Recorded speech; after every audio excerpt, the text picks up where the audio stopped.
Sahabat, berjumpa kembali dengan saya, Romo Paulus Warisantoso Okarem. Kita masih dalam pendalaman iman Katolik Pikat, dan kita masih menggeluti tokoh kitab suci yang terkenal, Santa Maria Magdalena. Hari ini saya mengajak Anda untuk membahas masa lalu, dalam arti melihat keluarga Santa Maria Magdalena. Saya beri judul dari ungkapan Yesus sendiri, yaitu Marta, Marta. Loh, kok Marta? Kenapa bukan Maria Magdalena? Nanti kita lihat setelah kita bersama-sama berdoa doa Ratu Surga. Demi nama Bapa dan Putra dan Roh Kudus. Amin.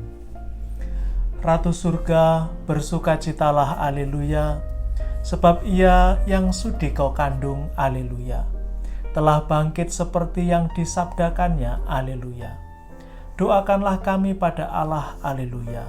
Bersukacitalah dan bergembiralah perawan Maria, haleluya, sebab Tuhan sungguh telah bangkit, haleluya. Marilah berdoa. Ya Allah, Engkau telah menggembirakan dunia dengan kebangkitan Putramu, Tuhan kami Yesus Kristus. Kami mohon, perkenankanlah kami bersukacita dalam kehidupan kekal bersama bundanya perawan Maria. Demi Kristus pengantara kami. Amin. Demi nama Bapa dan Putra dan Roh Kudus. Amin. Sahabat, hari ini saya ingin mengajak Anda untuk melihat latar belakang keluarga dari Santa Maria Magdalena, masa kecilnya, situasinya, dan saya ingin memadukan teks dari kitab suci ketika Yesus makan di rumahnya Marta dan teks yang ditulis berdasarkan penglihatan yang dialami oleh Beata Anna Catherine Emmerich. Jadi bab-bab awalnya ini bercerita mengenai masa kecil Maria Magdalena, juga keluarganya dan reputasinya.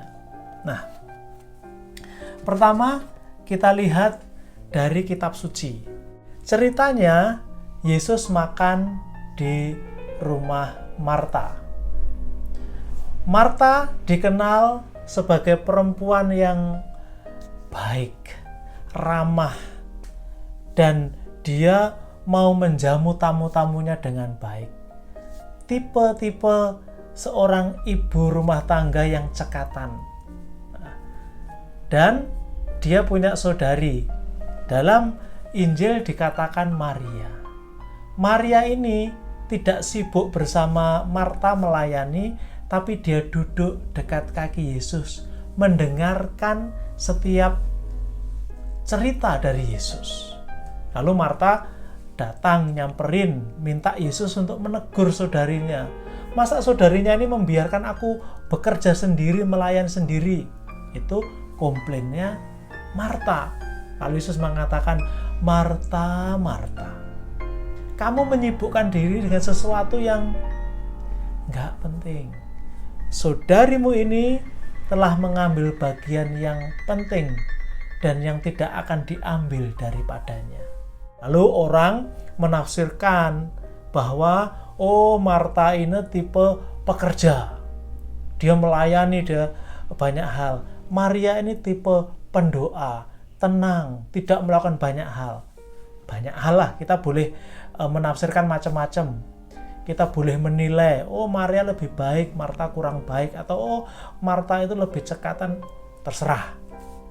Tapi itu teks kitab suci seperti itu. Nah, sekarang kita mencoba melihat dari penampakan yang dialami oleh Beata Anna Catherine Emmerich.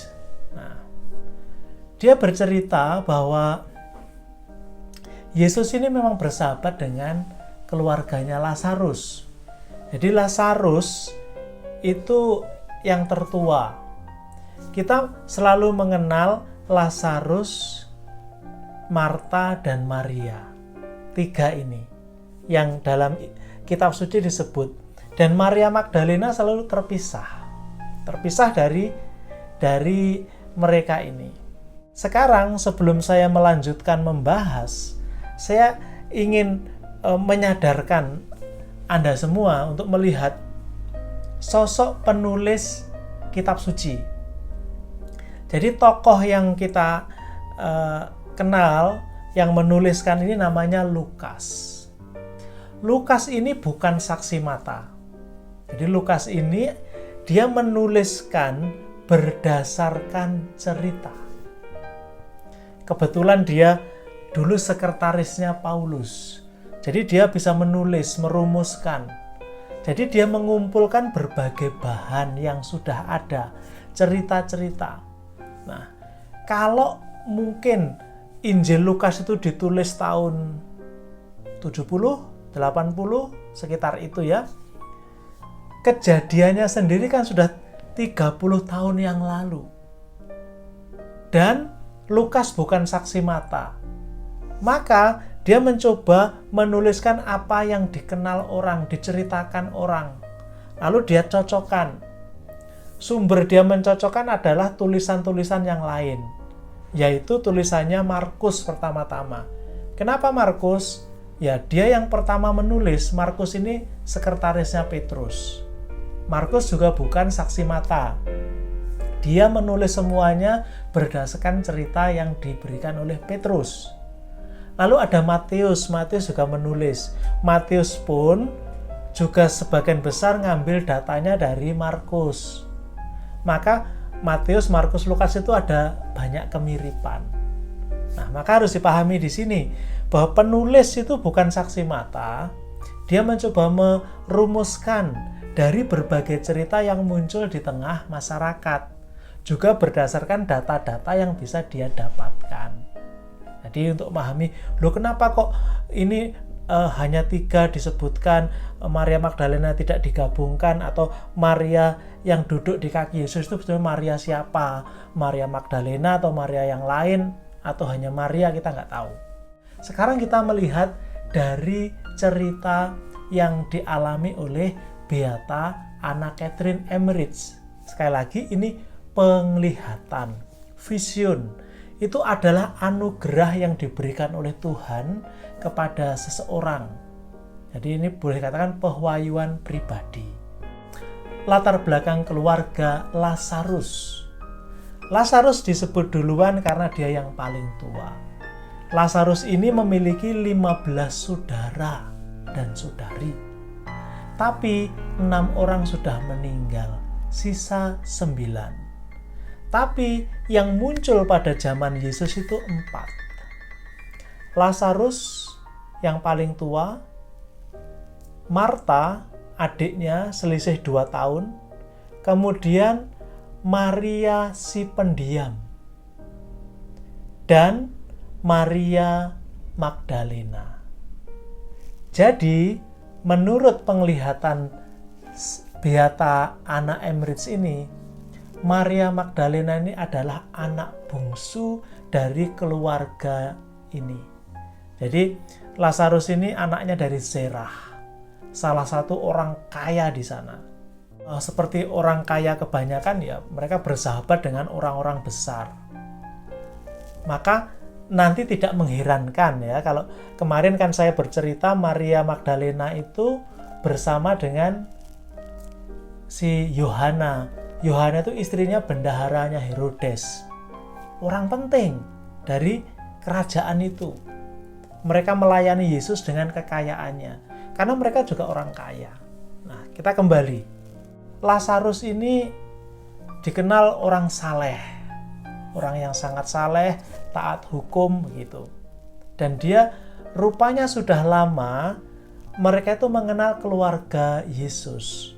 Jadi mengenal Bapak Yusuf, mengenal Bunda Maria, bahkan sudah mengenal dari kakek neneknya Santa Ana dan juga Santo Yoakim. Mereka sudah kenal keluarga itu.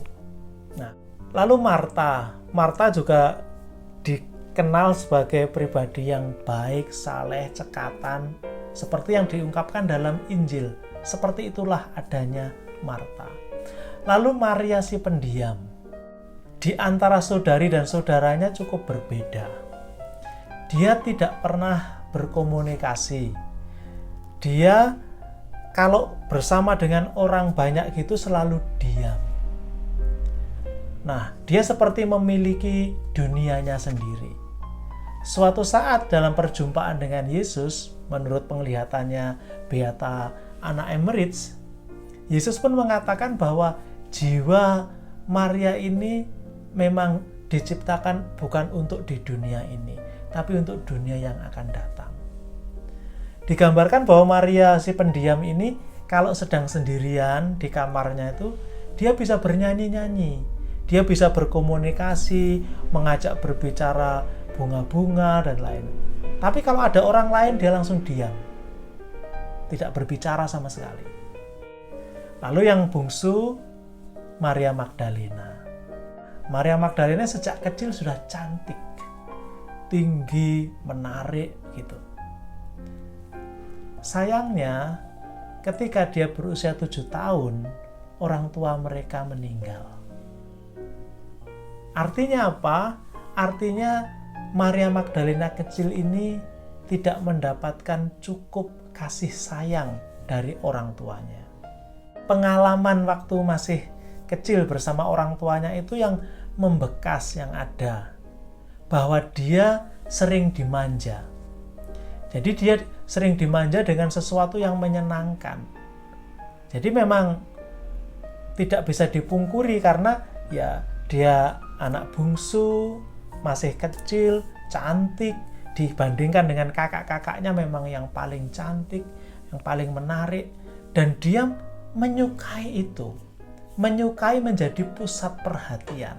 Lalu, si Maria Magdalena ini kemudian mendapat warisan sebuah kastil di Magdalum, di Magdala. Si Magdalene ini mendapat warisan dan itu cukup besar, cukup mewah. Maka sejak kecil, sejak remaja, dia selalu hidup di dalam kemewahan, dalam sesuatu yang menyenangkan, sesuatu yang memberi kepuasan batinnya melalui barang-barang, benda-benda, dan dia sering mengagumi dirinya sendiri. Bahkan diceritakan dia kerap ya seperti pamer kecantikan, pamer kekayaan di jendela kastilnya, di mana orang yang lalu lalang bisa melihat. Karena inilah di kemudian hari dia dikenal sebagai pendosa, orang yang suka pamer, orang yang banyak hal lain. Tapi memang ada cerita bahwa sejak kecil pun dia sudah suka affair, hubungan yang tidak baik dengan orang lain. Ya, untuk memberi kepuasan batin akan sesuatu yang menyenangkan, yang indah, yang bagus, yang mahal. Nah, itu masa kecil dan reputasi dari Maria Magdalena dari penglihatan Beata Anna Emmerich. Apakah ada kemiripan? Apakah kira-kira Maria yang duduk di kaki Yesus itu adalah Maria si pendiam atau Maria Magdalena? Kita akan melihat besok saat-saat setelah pertobatan. Maria Magdalena itu seperti apa? Maria si pendiam, Marta dan keluarganya seperti apa? Hari ini sampai di sini kita tutup dengan berdoa. Bapa kami, salam Maria dan salam Yosef.